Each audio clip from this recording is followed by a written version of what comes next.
Hello guys, welcome to Web Techtronics. मेरा नाम ईशान शर्मा है और मैं आपको अपने चैनल पे वेलकम करता हूं। हम लोग पढ़ रहे हैं एक HTML की सीरीज़ और इस सीरीज़ में हम लोग आज देख रहे हैं वीडियो नंबर 5। आज की वीडियो में हमें समझने हैं कुछ और टैग्स को और कुछ जो टैग्स होते हैं उनकी कुछ प्रॉपर्टीज़ को आज हम डिस्कस करेंगे। तो चलिए गाइस, अपनी वीडियो को हम लोग शुरू करते हैं।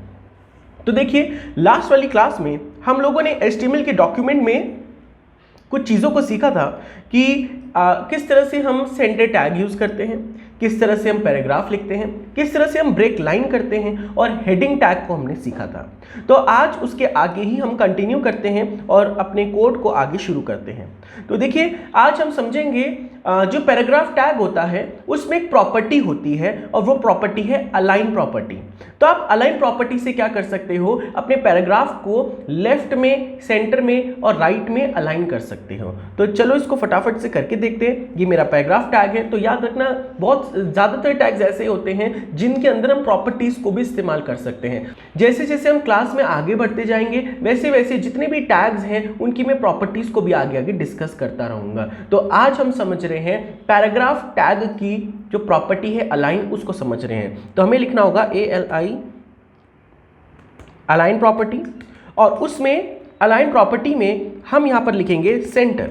जैसे हम पैराग्राफ को सेंटर अलाइन करेंगे तो आप देखेंगे ये जो आपका पैराग्राफ है ये सेंटर अलाइन हो गया है। बाय डिफॉल्ट जो पैराग्राफ होता है वो लेफ्ट अलाइन होता है, लेकिन आप इसको सेंटर में और राइट में भी अलाइन कर सकते हैं। तो आप अगर यहाँ पर राइट लिखेंगे, सेव करेंगे और अपने कोड को एग्जीक्यूट करेंगे तो ये राइट में अलाइन हो जाएगा। और अगर आप यहाँ पर लेफ्ट में लिखते हैं तो ये आपका पैराग्राफ जो है वो लेफ्ट में अलाइन हो जाएगा। आई होप आपको ये वाली बात अच्छे से क्लियर हो गई होगी। तो आपका पैराग्राफ टैग में जो अलाइन एट्रीब्यूट, अलाइन प्रॉपर्टी है, उसमें 3 चीज़ें आप कर सकते हो: left align, centre align and right align. I hope guys आपको ये चीज़ क्लियर हो गई होगी। तो चलिए गाइस, अब हम समझते हैं अपने एक अलग टैग को, और ये जो टैग है वो है IMG टैग। आपने जितने भी वेब डॉक्यूमेंट देखे होंगे, वेब पेजेस देखे होंगे, सब में आपको इमेजेस देखने को मिलती है। तो अगर आप अपने HTML डॉक्यूमेंट में इमेज को एम्बेड करना चाहते हैं, इमेज को डालना चाहते हैं, तो उसके लिए यूज़ होता है IMG टैग। IMG टैग मतलब इमेज टैग। इमेज टैग में आपको एक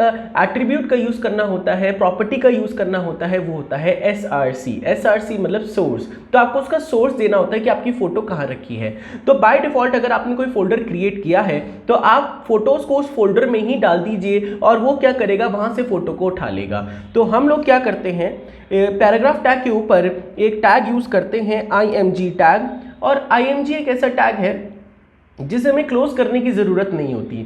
IMG टैग हो गया, BR टैग हो गया, HR टैग हो गया, लिंक टैग हो गया, कुछ ऐसे टैग्स होते हैं जो हमें क्लोज करने की ज़रूरत नहीं पड़ती, लेकिन मेजॉरिटी ऑफ टैग्स को हमें क्लोज करना पड़ता है। तो IMG टैग में हम डालते हैं SRC सोर्स, और हमारा जो फोटो है वो फोटो यहाँ फोल्डर में रखी है, उस फोल्डर का नाम है 1.jpg।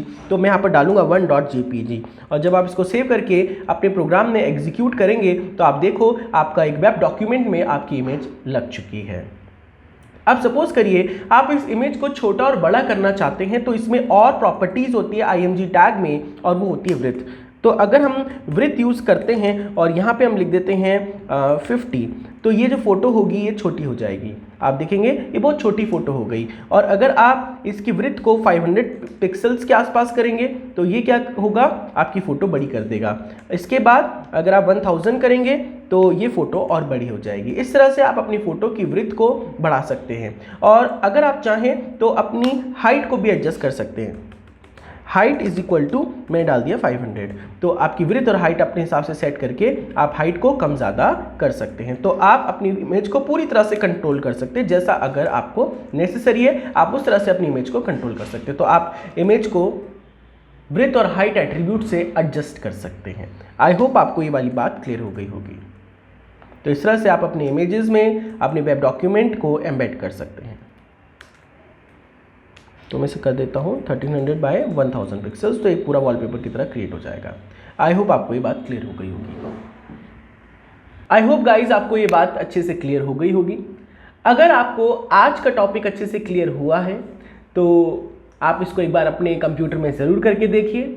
अगर आपको इस टॉपिक में कोई भी प्रॉब्लम आई है तो आप इसको कमेंट सेक्शन में लिख सकते हैं। इसके साथ साथ जब भी आप फोटो को लगाएंगे या कोड करें तो एक बार सेव कर लें, सेव करने के बाद चलाएंगे तो एग्जीक्यूट हो जाएगा। कभी कभार जो स्टूडेंट्स होते हैं जो कोडिंग फर्स्ट टाइम करते हो सेव नहीं करते तो उनका आंसर नहीं आता, तो आप पहले उसको सेव कर लीजिए, तभी जाके आपका जो कोड है वो एग्जीक्यूट होगा आपके वेब ब्राउजर में। आई होप गाइज आपको आज की वीडियो अच्छे से क्लियर हो गई होगी। अगर आपको आज का टॉपिक अच्छे से क्लियर हुआ है तो आप हमारे चैनल को लाइक करिए, सब्सक्राइब करिए और अपने दोस्तों के साथ इस वीडियो को ज़रूर शेयर करिए। अब मिलते हैं इसकी अगली वीडियो में कुछ अलग टैग्स के साथ। Till then bye bye.